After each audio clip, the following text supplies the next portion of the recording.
Hello, beautiful people, and welcome, to the first and maybe last video on Wuthering Waves on this channel. And when I say last, it's because I am launching another channel, a second channel, that's gonna be, for now, for Wuthering Waves videos. Realistically, it's probably gonna be Wuthering Waves and other sort of variety content. And there is actually already a video posted on that channel that you can go watch right after you're done with this video. I'll remind you at the end, don't worry, you're not gonna forget about team building in general. But this video is gonna be covering some of the energy mechanics. And I decided to put this on the main channel. One, to announce the new channel, you know, easy way to get a couple subscribers to jumpstart the channel, hopefully. But two, because I think that the energy system is pretty interesting, and the ways in which it compares to Genshin, I think are gonna make it a lot easier to understand. So I think explaining it in terms that are very easily understandable for Genshin players is gonna make it, you know, very, very straightforward overall. And so, let's get right into it. In this game, there are two forms of energy. There is resonance energy,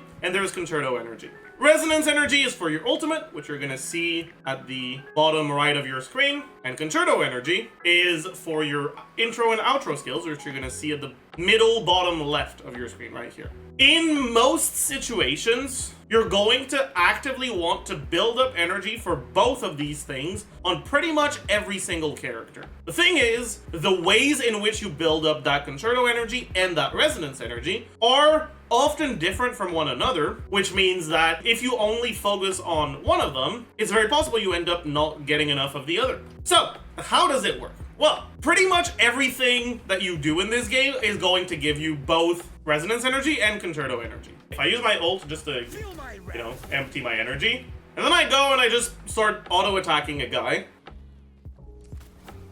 I still have the ult active, but it doesn't really change anything. You can see on the bottom left, my concerto energy is building up, and on the bottom right, my resonance energy is building up. Right now, I have full concerto energy and very far from full resonance energy. Because if I swap out, I get my outro. Different things that you do will generate a different amount of both resonance and concerto energy.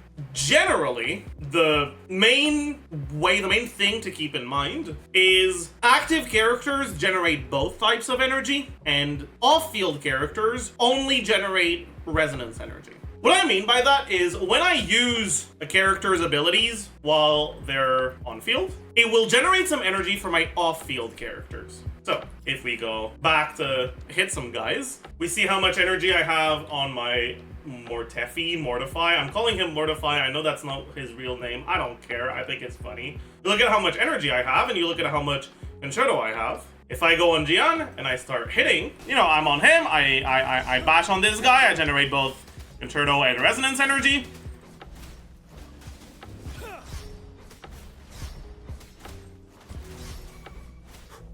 And if we teleport out to make sure we don't trigger our intro skill on Mortefi, and we see how much energy we have on him now, right? We can do some editing magic to compare it, but you can see I didn't build any concerto energy, but I did generate a decent amount of resonance energy.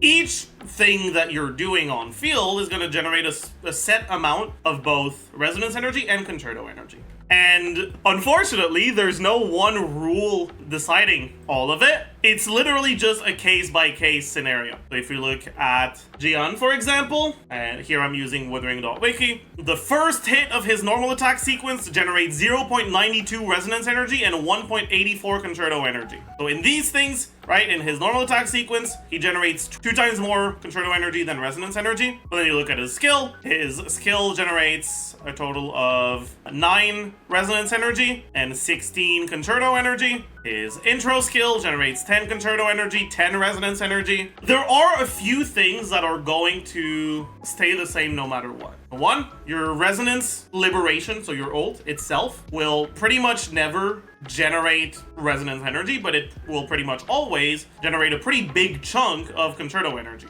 Your dodges, whenever you dodge an attack and you get the perfect dodge animation, will not generate any resonance energy, but they will generate a good amount, right? So if I use my ult so that it goes on cooldown, if I start dodging incoming attacks, and again, we're going to use some editing magics to make this very easy to notice, but my concerto energy goes up whenever I trigger a perfect... Okay, can you just not completely miss your attacks so I can get perfect dodges, please and thank you.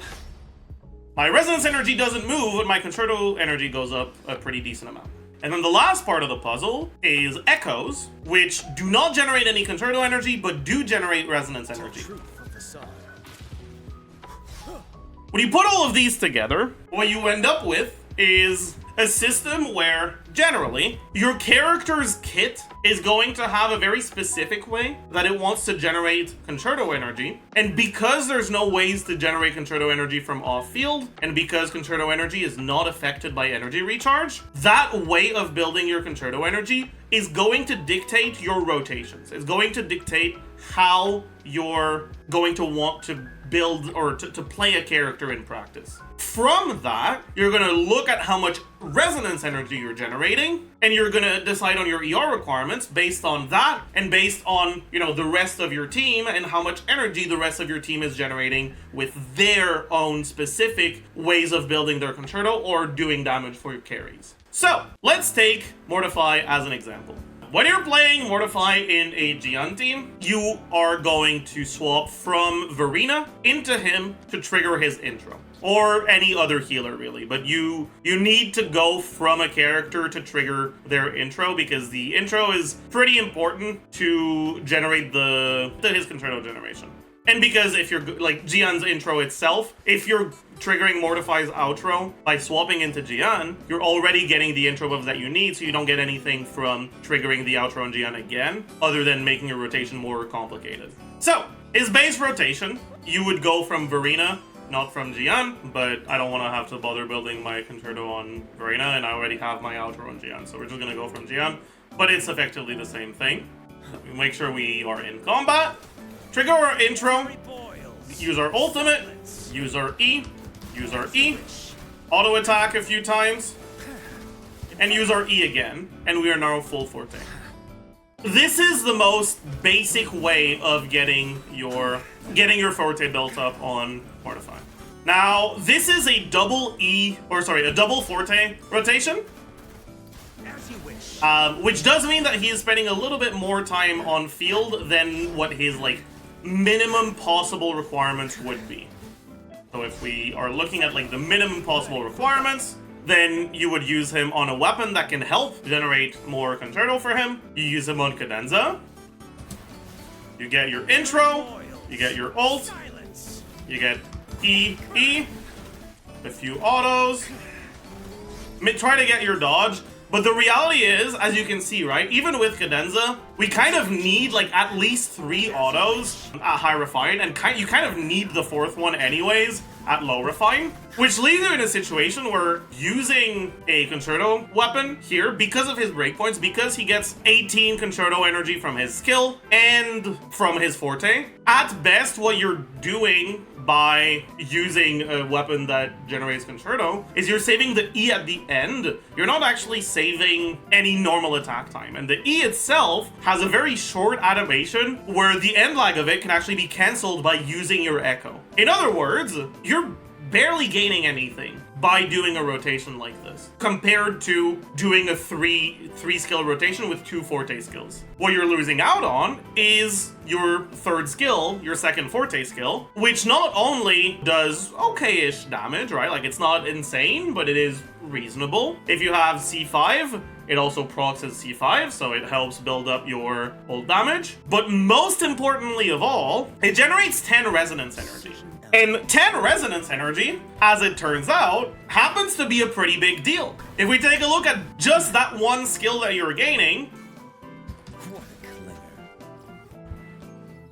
that's a pretty reasonable amount of energy on your carry. Not just on your carry, but also on your healer. The way that off-field energy generation works in this game is you're gaining 50% of the energy generated by your other characters. The elements don't matter, unlike in Genshin. It's straight up just 50% of the energy that your character is generating is generated onto your other characters as well. What that means, all of this together, is that doing a 2 skill with 1 forte skill rotation on Mortefi is going to be ever so slightly shorter, but it's not actually going to increase your DPS because you're increasing your ER requirements on the rest of your team and on himself pretty significantly. Now, there is a lot more to the basic rotation and how to optimize it in this team, right? If I very quickly try to show it real quick. So let me just make sure I start with ult up, but no concerto. A like slightly more optimized rotation. And I'm not including the Verena part of the rotation because realistically in practice, the Verena part of the rotation is kind of just cringe, and you just do it based on how the enemies are attacking you. You generally generate a lot of concerto from dodges on Verena. But yeah, so you do something like this.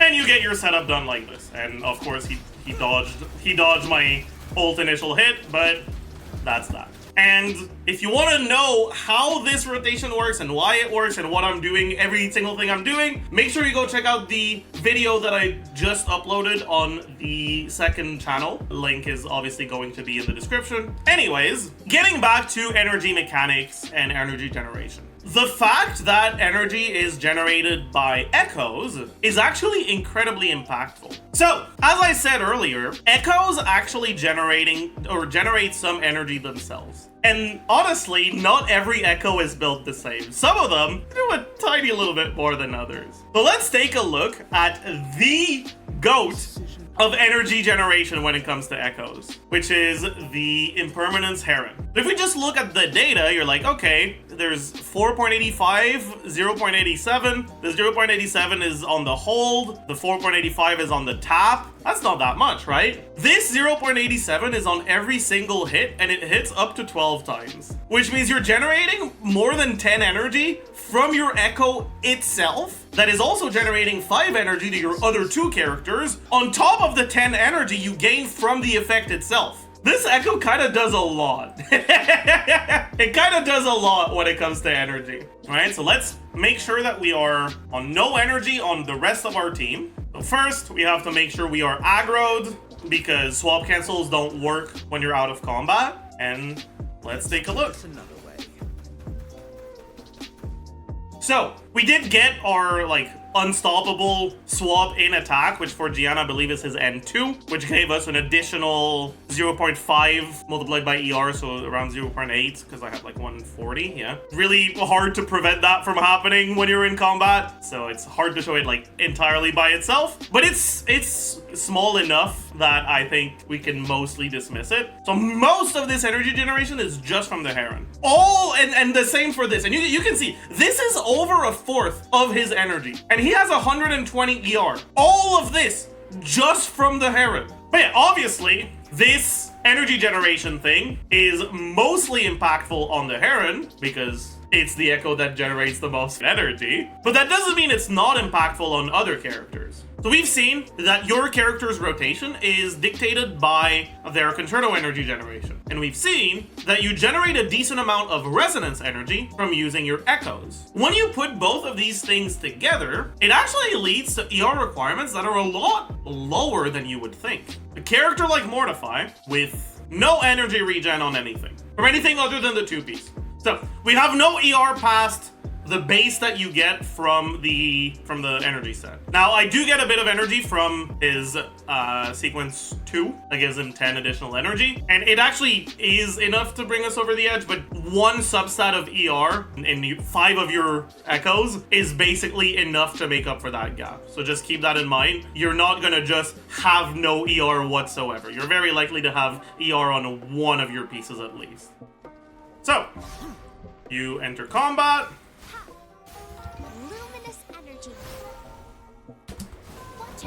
Oopsie daisy.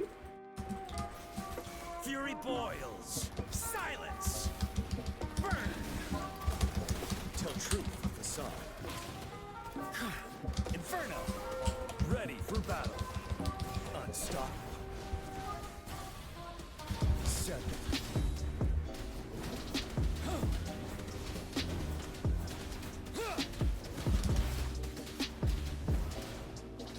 Leave it to me. And obviously here I don't have enough ER in my Verena to use my ult again. But as you can see, when I swap back to my Mortefi, I have my ult. Just barely from the energy generated by my intro skill once I swap to him, with no ER whatsoever, without getting a particle from kill, just by hitting shit, I basically generate all the energy back for my ultimate. In practice, characters like Mortefi just don't actually need energy recharge whatsoever. Energy recharge can help, or honestly mainly, if you're doing holograms and you die so that you can get your ult back to do your first rotation properly. But this is why Cadenza on Mortefi is really not that good. The Concerto energy doesn't shorten his rotations enough to be all that good, and the energy regen barely does anything. You should not be using an ER weapon on him. You should be using an attack one, or a crit one, or a whatever, but not ER. And you should not be using ER main stats on him either. You should be using damage, right? You should be using your fusion damage main stats instead. Does that leave us with any characters that actually want to build ER? And the answer to that is yeah. Mortefi, and generally other characters that have very good energy generation and that want to use the Heron that generates a ton of energy for them. So Mortefi and Sanhua are like the main two examples. They don't need to build any ER. But very often you're gonna have characters that do want to build ER. Mainly, that's characters that want to use their ult maybe more than once per rotation, anytime that it's up. In this team, right, Verena needs ER because her energy generation just isn't that much, or rather, her Concerto energy generation is very good, so you don't want to stay on her any longer than you need, and her ult cost is very high, and you're not using her on Heron. So you want to build a bunch of ER on your Verena. But other than that, characters like Havoc Rover, for example, where honestly, if your ult is available every, what's the cooldown on it, 16, 18? Yeah, if your ult is available every 16 seconds, you want to use it every 16 seconds. Characters like this actually do benefit from ER, because rotations in this game very often end up being longer than the 20-ish seconds you're used to if you're coming from Genshin. The reason why they often end up being longer than that is because you have to build Concerto on all of your characters. And when you have to build Concerto on all of your characters, that means you have to spend more time on them. You can't just do EQE on Sing So and swap out. You can't just do Bennett Burst E and swap out. If you're doing that, if you're doing Mortefi Burst E Heron and swap out, he doesn't get his Concerto, and you're losing out on way too much damage for that to be a good idea. But yeah, because of that, you end up with rotations that are relatively long, and you know, with longer rotations, you do more things, you generate more resonance energy, and it makes it so that characters that only want to burst once per rotation, or that only want to use their resonance liberation once per rotation, like Mortefi, like Jian, don't tend to have particularly high ER requirements. Whereas characters that would actually like to use their ult whenever it's up, if possible, like Havoc Rover, like Xixia, like Sanhua in teams that are more quick swappy, like Jianxin in teams that are more quick swappy, these sort of characters actually do benefit from ER. You don't necessarily want to build ER as your main stat, because you are sacrificing a lot of damage for it, but it does mean that ER substats are very valuable. But yeah, the last important mechanic I want to talk about when it comes to energy generation is how it interacts with teams that are more quick swappy, like I very briefly mentioned. So a team that is more quick swappy, a team that doesn't spend all of their time on one character, and that takes advantage of constant swap cancels, like many of the Havoc Rover teams, has multiple advantages, obviously. It has a disadvantage of not being able to work with deepen, or I guess amplify is what they're called now, outro buffs, but it has the advantage of obviously dealing damage on multiple of your characters at once, and so very, very, very, at its most basic, you use an ability, you swap